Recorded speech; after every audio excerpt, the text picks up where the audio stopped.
Welcome back to another week of Instigating with Clarky and Drury. Just Drury this week. Clarky's off. Guy needs his rest. All right, he's still dealing with the letdown from the Maple Leafs. So we'll give Clarky the week off. Now, on that note, we know that on this show we love winners. And what do we say all the time on this show? Producer Adam knows. Winners win.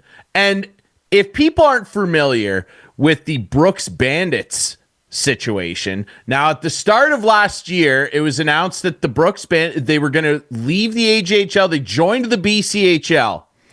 Well, wouldn't you know it, those Brooks Bandits, those sneaky devils, in their first year in the BCHL, they just go and win the whole thing. And we have a friend who's on the show to talk all about that and give us a unique perspective right from the bench. Winners win. And Luke Israel, former assistant coach with the Sutherland Cup champion Listowel Cyclones, is now a BCHL champion as an assistant coach with the Brooks Bandits. And Izzy joins us on the show this week. Izzy, how are you, brother? Congratulations. Oh my gosh, Ryan, you know how to set the table. Holy cats. Yeah, thanks for having me. What an incredible run these last 2 years to have a chance to be a part of two incredible organizations. And now I get to be on this show. So thanks for having me on this week. The show is a real highlight for you. Absolutely. I got to ask you, man. So you're part of that Sutherland Cup run that we got to see very up close and personal. You were one of the first guys, actually, because, of course, I was doing all the on-ice interviews for CKNX. I was right next to the bench when that OT goal went in that sealed it for you guys. And you were one of the first guys that grabbed me off the bench when I got out on the ice trying to take a picture. And then you go out west and join. I want to start there first. Like, you win the Sutherland Cup. When did the Brooks Bandits come into the picture and that whole possibility for you to move up into Tier 2 Junior A? Yeah, it was actually really last minute. So we had started the season in Listowel with the Eli Palfreman Classic in Ayr, and I sent an application, just a flyer application, in at the beginning of August when there was a posting on Instagram actually, and I had known a bunch of guys that had played for the Bandits, or played with guys that had played with guys that played for the Bandits, and I ended up sending a bunch of text messages out just saying, hey, like, I'm sending an application in. Can you reach out to Ryan Papuano, who's the head coach and GM, and just say, like, just give this kid's application a read. And I guess volume shooting does work, because he ended up taking a look at the application, and I went through the interview process when we were at the Eli Palfreman tournament, and then took the job on like 3 days notice. I was supposed to get out here in 2 days. But on Mondays, my grandpa, my dad, and my brother and I, we ship hogs from the barn out in Wallenstein. And I said, I got to ship hogs one last time, so I'll be out there on Tuesday. And the rest is history. So yeah, it was kind of crazy, unexpected. I was really, really fond and loved the experience that I had in Listowel, and was certainly ready to go back and try to defend the Sutherland Cup. And this came about, and any mentor, people that I had said this is something that you want to chase and do. Now's the time to do it. So got to strike while the iron's hot, as my dad would say. So was fortunate enough to make the jump out here, and what an experience it was. Well, yeah, absolutely. I mean, you go out there, and I that program, it's a vaunted program. A lot of great players have come through, and you're not the first guy from Listowel to shoot out there. I remember Jake Lee going out there after winning a Southie and doing very well en route to the NCAA, and it's great to see. And you're one of those guys too that's just easy to cheer for, Izzy. I was paying attention to you guys throughout the year, and I mean, an interesting time for you to go out there too, because of course, Brooks, they joined the BCHL. It's their first season. There's been a lot of shuffling around and expansion in that league over the last couple seasons, and it's always been a great pipeline and feeder for the NCAA, and of course eventual NHL talent as well. That must have been a pretty unique challenge for you, not only taking a step up into the junior A ranks, but also on a journey that everybody in the organization wasn't necessarily familiar with at the start. Yeah, you know what? First of all, I want to give Jake Lee a little shout out.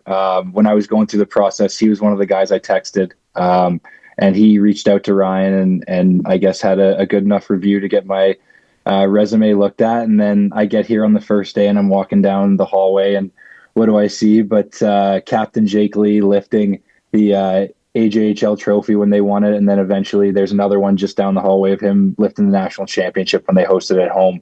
So pretty cool to have that guy in my corner. And I mean, like, I never played in Listowel with Leeser. I mean, I know him through mutual friends, and we hang out a bit in the summertime. But to have a guy like that who knows just how serious they take winning here, reach out and think that I would be a guy that would be a fit was incredible. But yeah, no, it was a big leap of faith. Like, I know they had done a really great job of dominating the AJHL for a long time and putting together some Centennial or IBC Cups, whatever it was called, when they were winning them.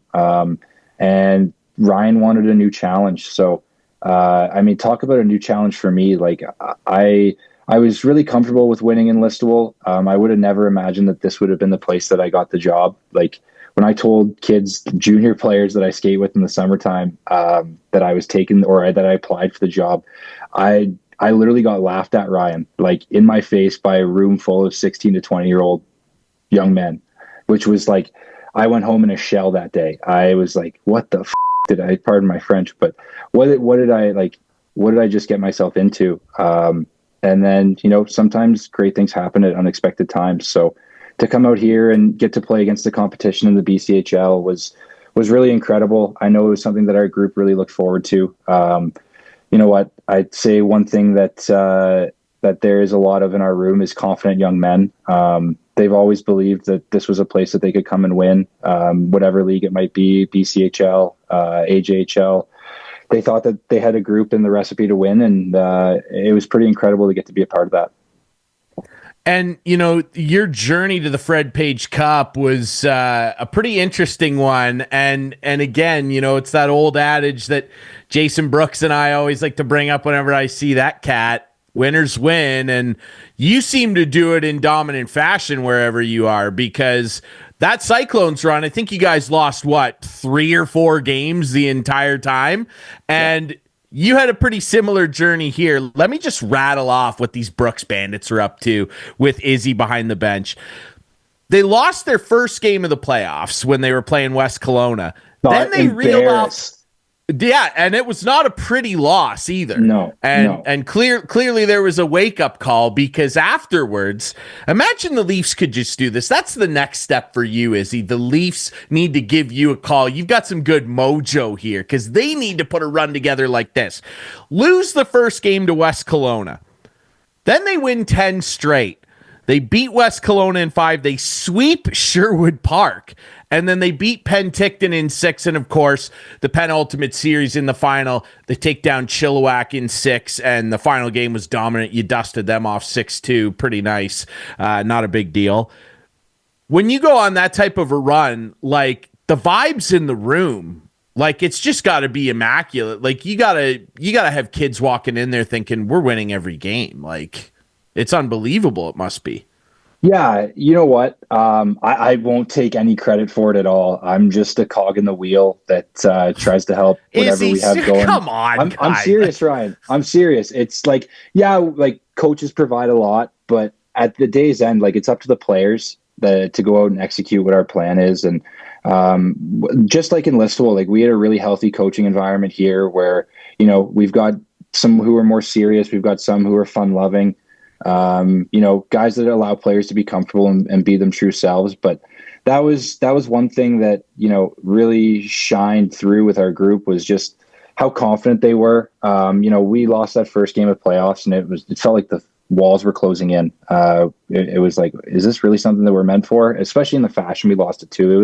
It was embarrassing on home ice. But then, you know, then we started to catch a groove and really play our best hockey of the year. And you know what, guys, we always say to our guys, chin up, chest out, be the moment. Like, walk in like you're the biggest thing in the room, and give yourself a reason to walk in like that. You know, don't be shy. There's going to be times where, you know, it's going to be uncomfortable, but we need to be comfortable in uncomfortable situations, and know that, you know what, if we do about things the right way and are ourselves and innately ourselves, more times than not, it's going to work out in the right way for us. You know, like our captain, who was Ethan Beyer, incredible young man and a real religious young man.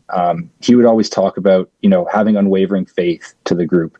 And no matter what it means to you, whether it be through prayer, whether it just be through self-talk, let's have unwavering faith, because at day's end, it's not going to lead us astray. And that was something that really stuck with me, because you know what, it's nice to, you hope the kids take stuff from you, but at day's end, what's important is trying to take stuff from these young men, especially some of the older guys that are leaders, and try to apply it to what you're doing as a coach. It's that's one of the most rewarding things of the job, I would say.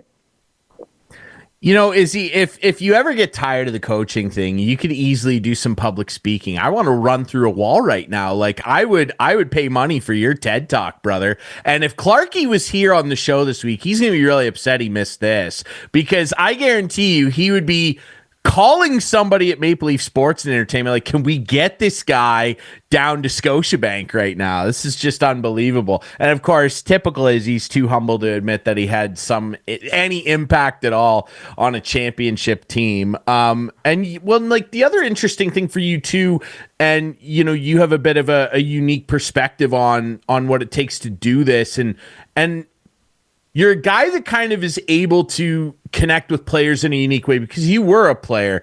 Like you played high level hockey. I know that you played, you know, we were talking before we jumped on here, you get to play against Cale Makar out there, who of course is probably the most famous Brooks Bandit alumnus and continues to be really good to the franchise. Like, for people that think, you know, the pinnacle of junior hockey is the CHL, and you know, for a lot of people it is. Tell me a little bit about what is so special about the BCHL and being part of a program like the Brooks Bandits and a league like that, and the opportunities it offers guys.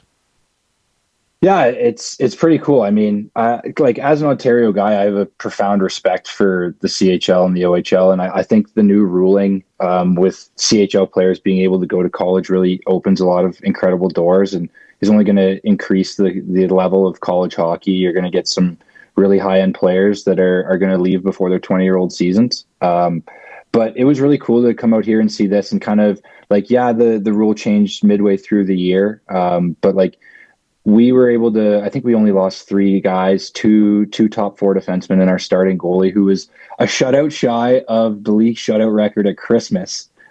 And we blew like 4 shutouts in the first half in the last minute of a game. So like he was a rock star, went on and had a really good run in Victoria. But yeah, the BCHO was a great league, and great to see young men that, you know what, Brooks is a unique situation in regard to, we had such a, you know, abundance of scholarship players that I think like the only 3 guys that we didn't have that are committed are sitting on offers right now. And so like, it's cool to see a bunch of young men working towards something that they're all driving towards. And now they view themselves as kind of the dark horses going into some of these schools, especially our guys that are going into some of the bigger time schools, your Hockey East, your Big Ten. There's a lot of really, really high end talent coming out of the CHL to those programs. And our guys truly believe that they can play and compete with those guys, and have learned really good habits that are going to set them into being able to step in and be impact players. And it was really cool to see that. I mean, like the goalie we played in the finals was committed to Denver. Like there's still some really high end talent. Obviously, over the next few years, the landscape will continue to change, and it'll look different with more young players signing CHL deals. Just because, I mean, realistically, like why not? Like, you know, why would a kid from Quebec come and play in BC when they can play in the QMJHL? You know, like I know it's not the greatest promo for the BCHL. Maybe don't put that one on Instagram, but like I understand where these kids are coming from. But in the same breath is like in Brooks, I can only speak for us. We fully believe that we have, you know, the facilities and the ability, with our coaches being full-time and always being at the rink, with being able to keep up with that development path, right? Is like our development program with players, I believe is second to none. I haven't had my foot in the door of other places, but we spend a lot of time doing individual video, going over development plans with our guys. You know, we have the ice all day, going on the ice early, staying on late. Like those things were really, really cool. Whereas, you know, in Listowel, there's only a certain amount of practices a week. Like that was one of my favorite things this year, was having guys pull me aside and say, hey, like so they each have a development plan, to which they have like 3 keys that they certainly want to dial in on, and it can change at any time. So, if guys say like, I want to work on my edge work and like working on driving pucks to the net, then perfect. I know exactly what they want to work on. We can go on early, we can stay on late, and we can do these things.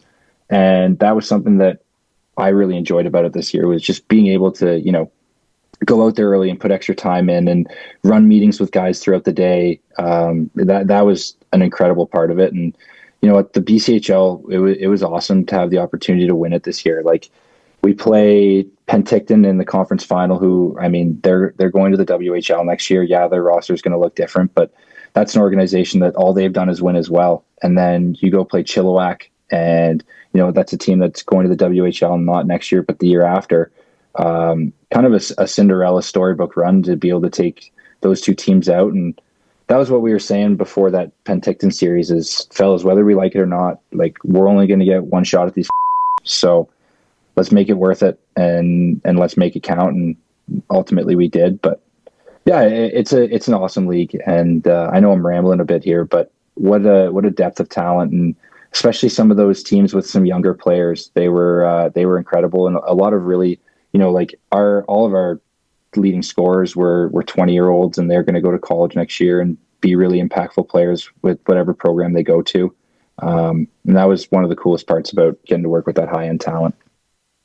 Well, and that's all I've ever heard about that league and how special it can be. And, certainly as an alternative to some guys. And that was more my point for the question. It's not all about the CHL. There are opportunities to do a lot of great things in the game with leagues like that available to you. My cousin, shout out Brady Shaw, he played in the BCHL, went on to play at Vermont, and then has had a really great pro career. As a matter of fact, he just set the scoring record for Angers in the French league. So how about that? No way. You can carve out a pretty nice living for yourself, setting a foundation in a league like the BCHL. Izzy, we were joking a little bit about, we got to get Izzy into the Leafs room. But on a serious note, though, like I know you're definitely, a come as it may type of guy, but for yourself, like where do you want to take this coaching thing? Like, what's next for you? I know that there's no rush to get out of that Brooks program, but like for yourself, looking down the line, like where do you want to push this thing? Oh, that's a great question. You know what? You're right. Like I'm a big believer in just be where your feet are. Had some mentors who mean a lot to me and are, of quite high stature in the hockey world have said, like, if as a young coach, if you're just looking for the next thing and constantly chasing the next thing, then you're not going to be doing your best job with where you are and are presently. And ultimately, the only way that you're going to succeed when you move on is to be present and master where you're at. And then, hopefully when that time comes to make another step or another stride and what you see is the right direction, then you're ready to go and ready to be an impact maker there. So, obviously, like I'd love to take this as far as it would. Like being able to win and having the opportunity to win while I'm young has been something that's been pretty cool. And I think I've learned a lot of valuable experiences through that. But I guess we'll see. Like you said, I'm in no rush to get out of Brooks. They've been incredible to me. We're incredibly welcoming, and to get to win with the team, you kind of, want to try to see it through again. And that was where my head was at in Listowel. But this was too good of an opportunity to be able to do this full time to pass that up. But, I guess we'll see. Yeah, I don't know. I believe that I'm going to be back here next year, and that's what the plan is. So down the line, I don't think I'm fit to be in the NHL, Ryan. Not by any means. Those guys are absolute wizards of their craft. And for anyone who wants to complain about, the Leafs, I'm not a Leaf lover myself, but Craig Berube did an incredible job there, right? Like you can see through the way that they played. They truly had a belief. Yeah, it fizzles out, but they're playing a team that's going back to their 3rd straight Stanley Cup final. And that Florida team, in my opinion, is arguably better than what they were last year. So to push them to the brink and do that sort of thing, like he did come in and make a profound impact, in my opinion, compared to what Sheldon Keefe was doing. It's just, sometimes you come up short and aren't fortunate enough to be the one standing there at the end. So, I'm not an NHL guy. I don't believe that I am. But you know what? If I can make an honest living out of this and get to make impacts in lives and do that sort of thing, I'll take it however far I can take it. I'm pretty free with it, and I love what I do. It's if you were to tell me that when I was 16, 17 years old, that in 10 years from now you'd be coaching and doing it full time and getting to make an impact in guys that the age you are now's lives, I'd tell you you're an idiot and there's not a chance. So to get to do that's pretty cool, and that's one of the coolest parts of the job is when it's all said and done. And thankfully these last couple of years have been over happy beers, but over happy beers, the young men tell you just how much of an impact you've made on their lives, and that now you have a friend for life, especially the ones that are graduating. So that's one of the coolest parts of what we get to do. And that's a great perspective, man. And that's why I think someday. And look, I'm just approaching this as a guy that's a buddy of yours and a fan ultimately. That's why I think ultimately you could go that far. I don't see why not. I will be advocating as best I can. I always will, but that's the right perspective, and I like that. That's what I've always respected about you is your ability to really be in the moment and focus on the task at hand and have a positive impact ultimately everywhere you've been. Listen, guys, you're not going to find anybody that has a bad word to say about Izzy, all right? So there might be a few. I don't know. I don't know about that. Don't send that blast out there, because there'll be people finding some bad words, and you're going to hear them all in your guys' comment section. So we will be blocking and reporting. Brother. I will not stand for Izzy slander. I want to jump on what you were talking about. I'm glad you brought up Craig Berube and the Leafs.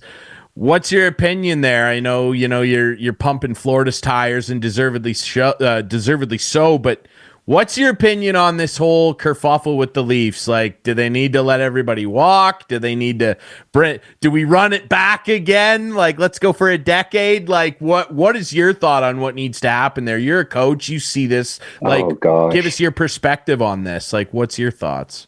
I coach junior hockey, Ryan. I'm not fit to be giving advice on the NHL. I know that's maybe not the answer that you want to hear. You know what? I don't know. I'm a coach, not a general manager. I know Sheriff Shanny was there for the whole tenure of when this all was going on, and he's not anymore. I don't know. At the end of the day, when our sweet Bill Barilko left us, it was cursed. It's cursed. It's done. So you know what? Unless somebody can revive Mr. Barilko, I don't know. Need to do like a seance or something at Harold Ballard's gravesite. I don't know what the Leaf fans need to do. I don't have to worry about that. I saw my guys win. I just, you see it back there. So, okay, well, I'll ask you something that I definitely know you will have an opinion on. Now, we happen to be recording this on the eve of Game 5 between your Dallas Stars and the Edmonton Oilers. So I want some concrete answers here, Izzy. You can't deflect. What do your Stars need to do to not only force a Game 6, but win this series and face those Florida Panthers in the Cup final? Oh gosh, see, like, I'm going to be giving diplomatic answers here. Is like Mr. DeBoer and Mr. Spot, they know what to do. You know what? It's tough. Edmonton's a good hockey team, and they're playing really good hockey right now. They're, when you have two of the best players in the world and a team and a supporting cast that's really playing strong around them. Like, you look at what Nugent Hopkins has done this series. You look at some of the guys that are being heroes for them. They've been really good. And you know what? Sometimes in playoffs, I think the thing, that probably the message that's being given in that room, I have no idea, but would be, like in playoffs, it doesn't matter if you lose 7-1 or if you lose 3-2 in double overtime. It's a loss. It counts against you. And now you're in a little bit of a hole. So I think the thing for them tonight is, like, if they're able to win this game, then, you go back and try to win one more. And then you've got Mr. Game 7 on your bench for a seventh game. So they can't get ahead of themselves. It's going to be hard, like keeping, Connor McDavid and Leon Draisaitl at bay, especially when they're running on all cylinders. And, you look at some of the sneaky, really good players on Edmonton, like Brett Kulak's been real good. Guys like that. Jake Wallman has been incredible. He's been awesome. Stuart Skinner's playing, really good hockey right now. So it is what it is. But it would be nice to see them win tonight. I would love to see them, keep it alive and see where they can go with it. But who knows at day's end. Well, I want you to know that I did pick the Dallas Stars to win the Stanley Cup at the start of the year. Perfect. And what line did you get it at? Oh, geez. I want to say plus 1,100. I think they were like fourth or fifth in odds. Yeah. Like it wasn't extreme. No. I'm feeling a little less confident in it because McJesus looks like he's pissed off. And there's something poetic about like I mean, like, I am a firm believer that the game's greatest player needs to hoist the game's greatest prize. And there is something poetic about, you look at how guys like Michael Jordan did it, guys like Wayne Gretzky did, like, they don't win their first time around. It's hard. It's hard to beat the video game boss on your first go at him, right? Like, sometimes it takes losing and learning and finding a new move that's going to work, that's going to ultimately be what helps you climb the mountain. And I mean, they look like a team that's won in the playoffs before. I'll say that about Edmonton. They look like a team that's been to the big dance and has had a chance to do it. And you look at even Sidney Crosby when he wins his first one, right? It's like they lose to the Red Wings, they come back the next year, face the same team, and have an opportunity to reconcile things and make things right in their eyes. And I think there's something really poetic about that in sports. And like, the best player in the world needs to have the best trophy. So that's why Ovi got his, right? Yeah, that's right. I'm in full support of that. He's certainly the greatest goal scorer of all time. So how about that? Can't argue it now. You can't argue it now. No, you can't. I'm done hearing the arguments. Izzy, I want to ask you finally as well. Obviously you've had an incredible journey. You're doing a great job, obviously. For anybody who's even certainly a player that's thinking about making the transition to behind the bench, or just anybody that's interested in coaching in general, what advice would you give to somebody who's just maybe thinking about starting to dip their toe in and maybe pursue coaching seriously? What advice would you give them? I mean, I would say do it, to be honest with you. It's incredible. And I think on top of just doing it, find mentors that you trust and rely on and believe in what they, put forward. I mean, like, I was really fortunate to grow up around my dad, who was doing skill development and doing it with some pretty, high end players and people. And I was able to meet a lot of coaches that I really admired. And then, ultimately when I'm 20, I get traded to Listowel and start playing for Jason Brooks. And that was when, like, I started just kind of realize, like, playing wasn't going to be what I made a living off of in hockey. And he started to talk to me and kind of mentor me in regard to, getting into coaching. And the first team that I coached was his son Callum's U13 Lakers team, I think. That would have been 3 years ago now. Yeah. So I had an opportunity to do that and really fell in love with it. And halfway through that year, he took me to a Cyclones game and took me down afterwards to see Kohler again. And Kohler asked if I would have interest in joining their staff. And, like, just find mentors, like people like that are willing to give you their time, willing to give you their honest opinion. A lot of people are going to feed you shit. You need to find people that are even going to tell you the things you don't want to hear. And to have the opportunity to take that information in and learn from it and find ways to, kind of just redraw things out on what your roadmap is. That's a real important part of it. And you know what, like, give back to the game.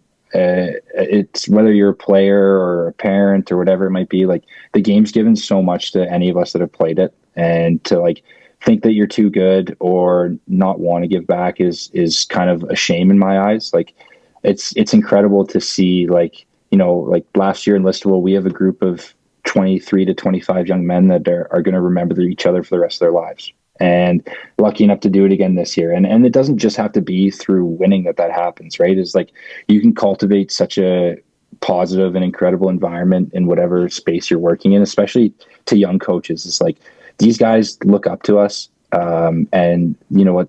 to earn their respect, it's hard to do that. But once you do that, they know that they can have fun with you, but there's also a time to lock in and dial it back. And you know what? Yeah, go for it. Chase that dragon and have some fun with it while you're at it. Because this is, especially, from a coach's perspective, it's an incredibly beautiful game, right? It's like when your team's playing great, it's like poetry in motion. And when your team's playing like shit, it's like fucking nails on a chalkboard. And there's really no in between. So to get to see both sides of it and have to, be able to go through that and find ways to manage your emotions and not be, attached to everything. Things are going to go wrong. How do we, act to make things proper when they are wrong? And that's a cool thing. I think to anyone chasing coaching, you're going to find out a lot about yourself. How you deal with conflict, how you deal with officials, right? It's like, imagine doing that job. Imagine doing a job where no matter what you do, 50% of the populace thinks you're a idiot. It's like, right? So unless it's something really bad, why yell at them? They're people too. Your players aren't perfect. You're not perfect as a staff. The officials aren't perfect. Just live with it, right? So, yeah, there's my little TED Talk for you. I like it. This is good advice. Luke Israel, winning coach. How about that? Future author, I think. There it is. There is the money shot. I'm dyslexic, Ryan. Not going to be writing any books. Well, you get a ghostwriter. That's what all these guys do. They don't actually sit there at a typewriter. You know that, right? You get a ghostwriter. You just relay the stories. I can see it now in a couple years on bookshelves. And look at that. What a photo. Congrats to the Brooks Bandits. I can see it now on bookshelves. Here's the title of your book. I'm going to pitch it to you right now. Feeling Izzy. My philosophies on coaching and life. How about that? Wow. And that's the photo right there. It's the Bandits and then the Cyclones photo zoomed in on you. That's the cover of your book. Yeah, it might not be a very good looking book cover then. I'm going to say, come on now. You're sharp looking lad. I'm going to send a pitch email to Coles Publishing right now. Okay. Perfect. In all seriousness, Izzy, congratulations. You're one of the best guys in the game and one of my favorites. We've always, had a good relationship. It's great to get you on the show, and I'm seriously, all jokes aside, profoundly happy for you. Couldn't happen to a better guy, and I'm excited to see what's next for you, buddy. Thanks so much for coming on the show, eh?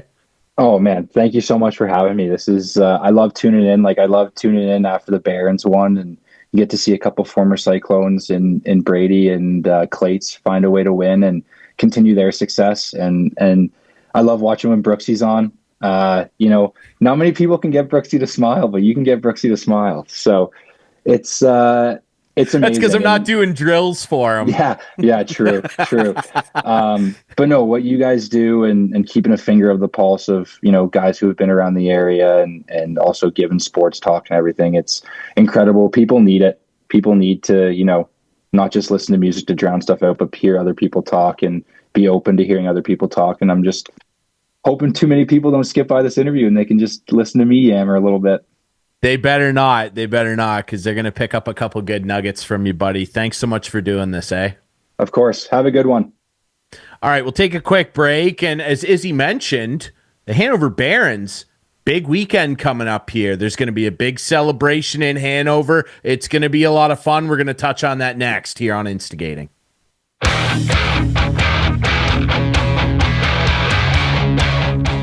Welcome back to Instigating. Thanks a lot to Luke Israel for jumping on here. He's a beauty. It's always great to chat with that dude, and just continues to have success coaching. Doesn't matter where this guy goes. I mean, Junior B, Junior A. What's next? NHL someday? The Leafs could use somebody like Izzy on their bench, I think. I would take him. I would take Izzy.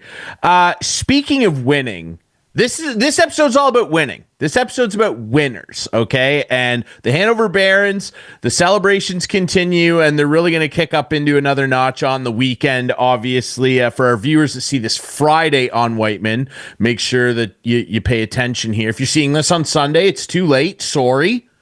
But for our viewers to see this on Friday, the Hanover Barons are going to be celebrating at the P&H Center on Saturday, May 31st. They're going to have a big fan fest thing. They're going to be handing out awards to players. It's going to be a lot of fun. And they're going to be doing a vehicle processional. That's what it's called. It's a processional, okay? Not a parade. It's a processional, and they've got a whole schedule. They shared on social media what the whole schedule is. The processional is going to be driving around at 5, doing a tour around town. Some of the 91 alumni are going to be there as part of the processional as well. Eventually, it's going to make its way over to the P&H Center at 6 o'clock. They're going to start letting fans in, and things are officially going to kick off underway at 6:15. There's going to be a bunch of awards handed out. Mayor Sue Patterson's going to be there handing stuff out. Producer Adam's going to be there filming a bunch of it.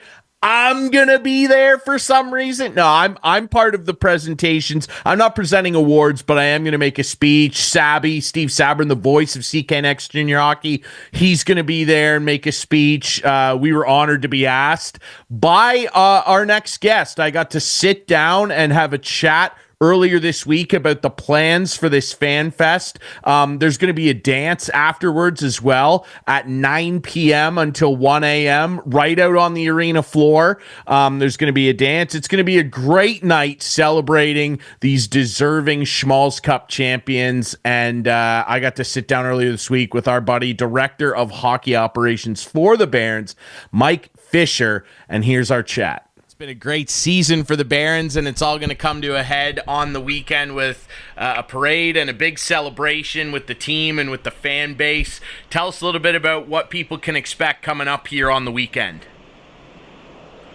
Yeah, it'll be a good, it'll be some fun times. Hopefully, some stories told. Hopefully, some alumni, there. It's been 34 years, right? So. The group's excited.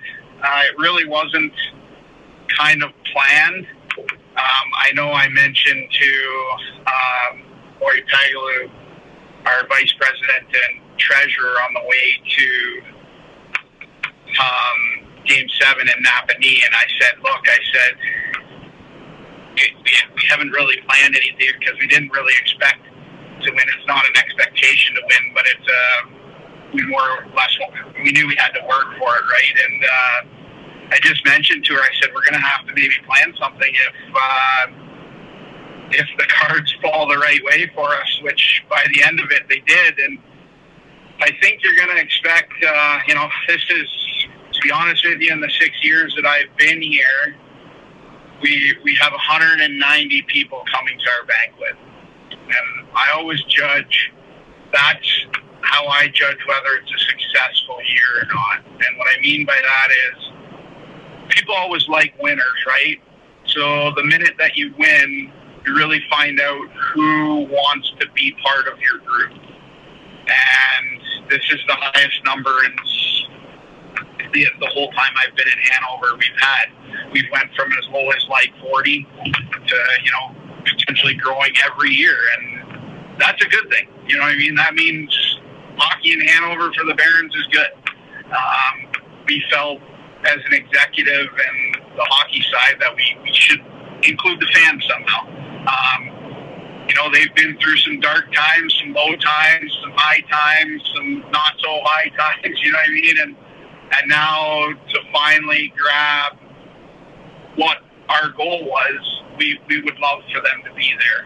And, the banquet meal kind of just for the parents and the players, but then we're going to get into, some of the 91 team showing up for the parade. We're going to get some vehicles, and I shouldn't call it a parade. I'm sorry. I should retract that. It's a celebration processional is what we're allowed to call it. The 91 team, there's going to be a handful of guys that are showing up. Hopefully there's some stories from that day when it happened for them, and some stories for these guys. And it's just, to me, it's bringing tradition and culture back for 50 plus years of Hanover Baron hockey. Yeah, which is obviously extremely important, and I know that a lot of work went into what you guys accomplished this year. And like Mike, for yourself and for Pete and Brady and the entire executive group and the volunteers, like the fans, a lot of them, they see what happens on the ice, but they don't necessarily see all the things that go on behind the scenes. And, Sabby and JK and I, we definitely got a little bit of a glimpse of that as we traveled around with you. When Dukeshire scored that OT winner in Game 4, which that game alone will go down in history, when that goal went in and you realized you'd pulled this off, that had to have been a tremendous sense of accomplishment for you and the entire executive staff. Yeah, I was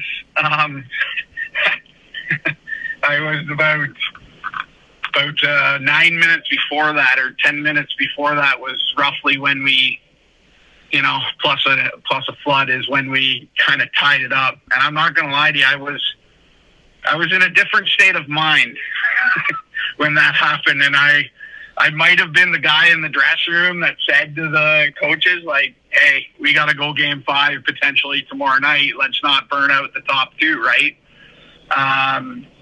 Brady and Anderson and I changed my position where I was standing. So I went down to the kind of the tunnel in Essex there, which was right beside our bench. And we had a good chat. Brady and I, we talk a lot. We're on the same wavelength a lot, and I just said to him, like, don't burn out the bench. You know what I mean? Like, if it goes to 5-1, let's even think about maybe getting Derek Hartley off his feet. And just for an extra hour, right? Just so you're coming back with them Game 5. You want your horses, ready to go. So I was kind of maybe, I guess, trying to be the voice of reason, and Brady looked at me at 4-2, and I kind of I said, gave him the kind of keep rolling the lines, mentality. Then we made it 4-3 right away, and then I was like, okay, now we got to go for it. And he knew it. Like, you could just tell, you could see it in his face. Like, he knew we were winning that game at that point. And I think Bobby Kirby might have jumped 2 pizza boxes on the bench. I might have jumped 10 in the tunnel. And there might have been 2 or 3 guys, they call them black aces in the NHL, but they were standing beside me, like thinking, holy Jesus, 260-pound guys taking me out in the tunnel, you know what I mean? But they were jumping as high as I was. Like, we were so excited. To be honest, I don't know if it's sank in yet to me. I know it's been 2-3 weeks here, but you're planning this event on Saturday to incorporate the fans into the awards and celebration, and incorporate them into kind of a social event at the end. So I'm hoping by the end of the night Saturday, it's going to feel like I've accomplished something, and we've accomplished something. But yeah, it's awesome, man. Like, I never would have thought this was going to happen, but I'm so happy, and happy for the guys. Like you said, that Game 4 might go down in the history books, being down 4-1, right? Absolutely. It's crazy stuff. And I was listening out west and heard the overtime winner. It was an amazing moment, and we were very thankful to be along for the ride. As you reflect back now, Mike, on all the work that went in, and obviously you mentioned you're happy for the guys, and the players are the ones that go out there and play. And, you had a large hand in putting this group together and supporting them throughout the season. What does it mean to you from an executive's point of view to see these kids have this type of success as Hanover Barons? It's one of those feelings that it's hard to describe, but when you've accomplished something, you just know. And what I mean by that is, there's guys that work at this for 10, 20 years, 30 years of hockey and never even get a sniff of it. And I'm not saying that I work harder than anyone else. I know I put a lot of hours into this, and I know the guys respect me for that. I joked with the executive that I've got I'm expecting another kid with my wife here in September, and I joked with them, I'm not sure how many years I got left, and they kind of just said, yeah, you're not going anywhere.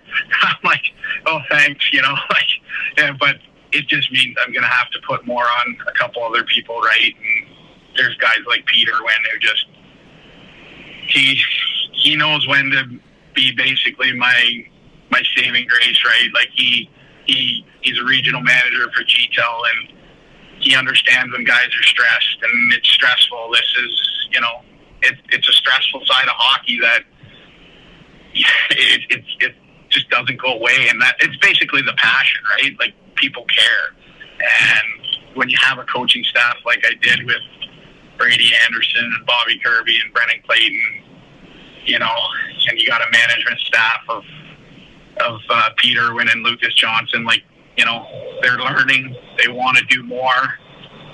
I'm starting to trust them with a little bit more, and that's partially on my end too. Like I have to trust people more, but I feel so happy for these guys, right? Like they all knew what the goal was. They all knew what we were trying to accomplish, and it never wavered. And the message was always the same, right from the top down. Even Mike Myers, it's unfortunately he's not going to be able to be there on the 31st because he actually planned a personal vacation from Saturday to the May 31st Saturday, and not even thinking we would do something like this, but he trusts that we can get it done as an executive and pull something off like this. And it's just hard work. It just, we sit at the PJHL level, and, Terry Whiteside's the commissioner, that he listens to all voices, right? And you could be a 6th place or an 8th place hockey team in your division, and he has to basically listen to them too, right? Because he's the voice for everyone. And all I can say is Hanover was in that place once, and it took hard work to get out of it. And that's exactly what is culminating together here. And hopefully, with some luck, we can put another year like that together. But I think the executive are super happy. There's some things that we're planning here, not just, for the 31st, but for, next season where we're going to get some things for the players and stuff like that. And hopefully teams see it. A lot of it's bringing culture and tradition back. That's, I feel what was kind of lost in Hanover over the last 34 years. And we're trying to do that by, having the 91 team, having executive people that are part of the group come back. And I'm not saying that they have to be part of the executive again, but be proud of the organization again. Absolutely, man. Well, I think you guys are doing a great job of that, and it's obviously culminated in something extremely special. We're excited to see you guys there on Saturday. Thanks so much for doing this, Fish. It's been a blast this year, man. Yeah, and I'm, one of the big ones I'm thankful for is, you guys. I try and get my points out whenever I can about CKNX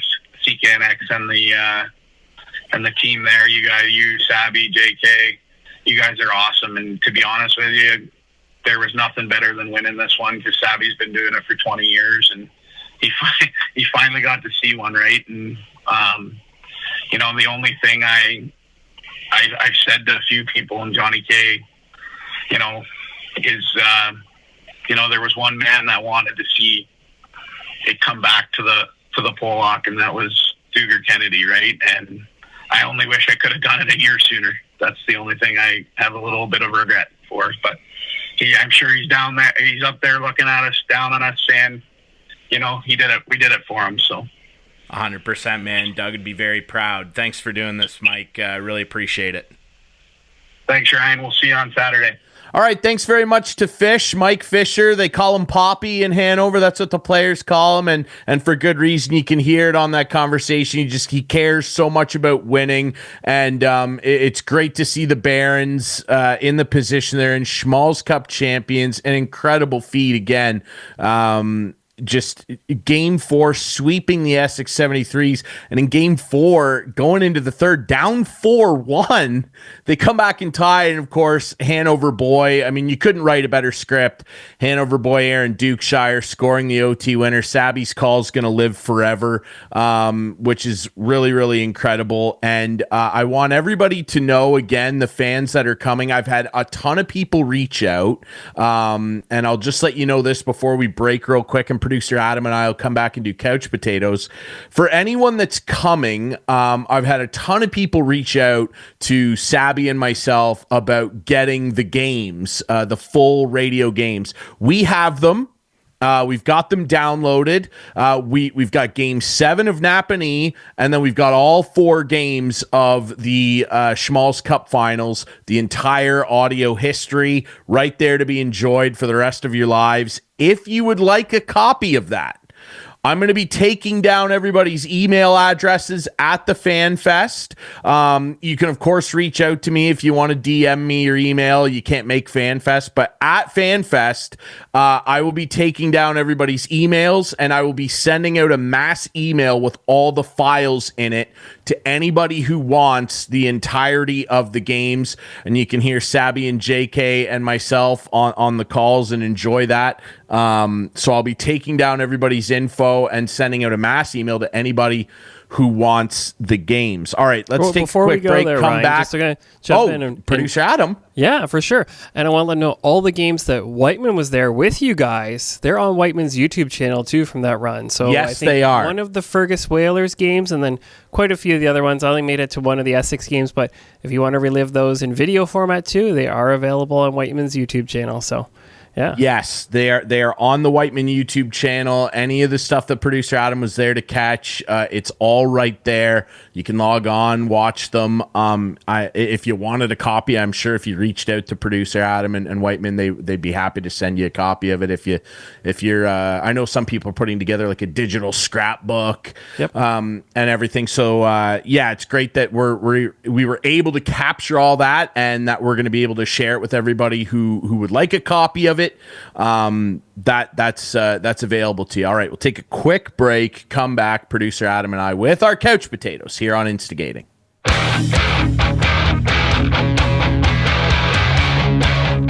Back to wrap things up here on Instigating with Clarkie and Drury. Another great week. 2 more great guests. Thanks so much to Luke Israel, Fred Page Cup champion with the Brooks Bandits. Of course, a Sutherland Cup last season, 2 seasons ago now, with the Listowel Cyclones. Izzy, just one of the best dudes out there. Like, yeah, you know, like I said to him, easy guy to cheer for. And yeah, I always walk away from Luke Israel inspired.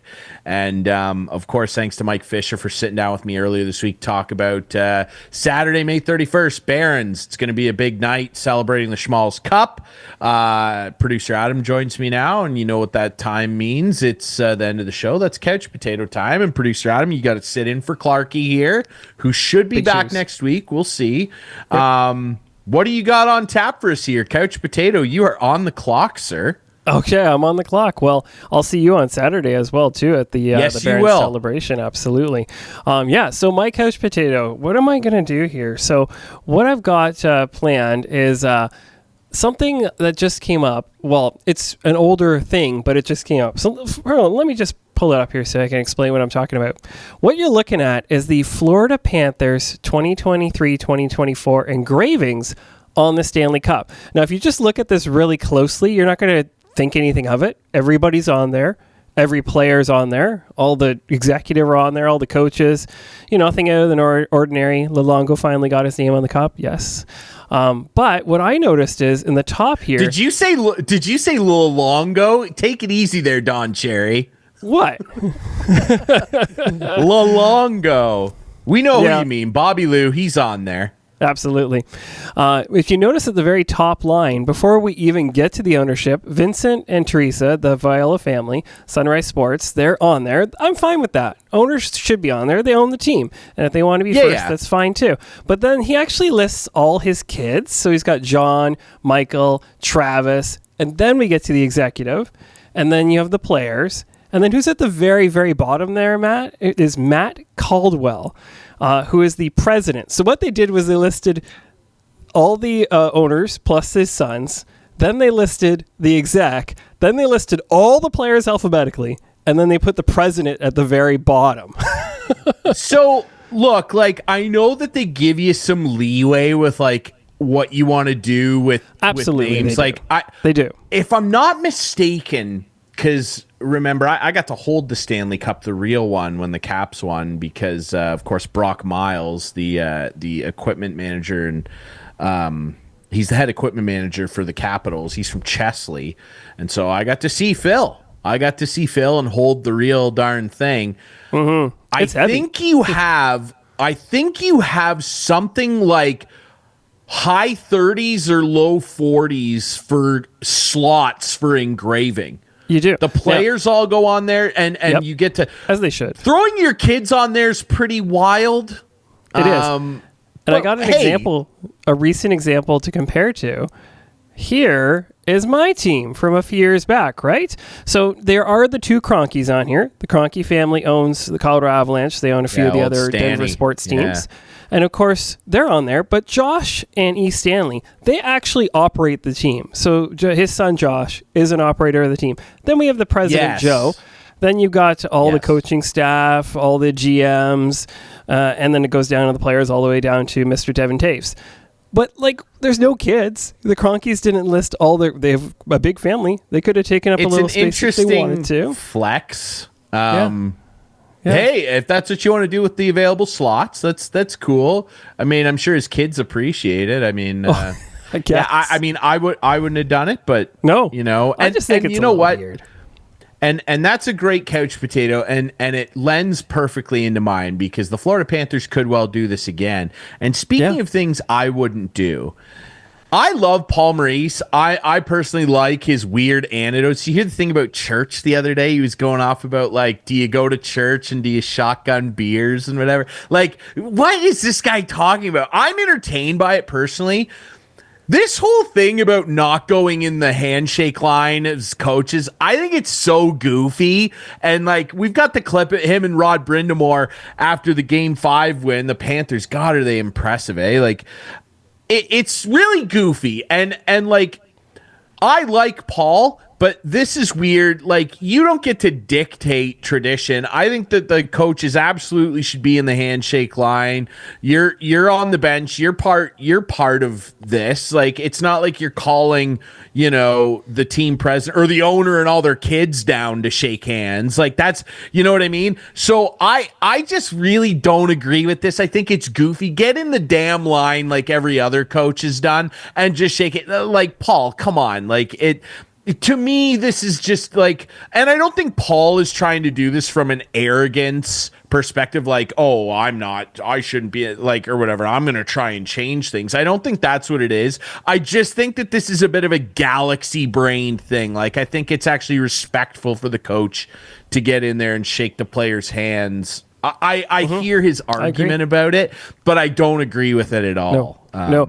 And it's funny because Brindamore had to track him down to shake him, because Rod the Bod was like, I want to shake his hand. We had a great series. Where is he? Well, and they're like heading to the line, and they're like, oh no, we got to come back. I just thought it was goofy, and I didn't love it. That's just me personally. That's my couch potato. How about that? What a great show. Two great guests on. Producer Adam jumping in for couch potato duty. Awesome stuff. Remember, you can watch this show Friday nights at 8, Sunday nights at 9 with our friends on Whiteman TV. Producer Adam powering the show as usual. That's Channel 6 for Whiteman subscribers. We debut on our YouTube channel Friday nights at 9. Follow us on social media at InstigatingPod. And remember, you can find the podcast version on all your favorite apps. For Luke Israel, Mike Fisher, there's producer Adam. I'm Ryan Drury. We'll be back next week with more Instigating. Go Oilers, go.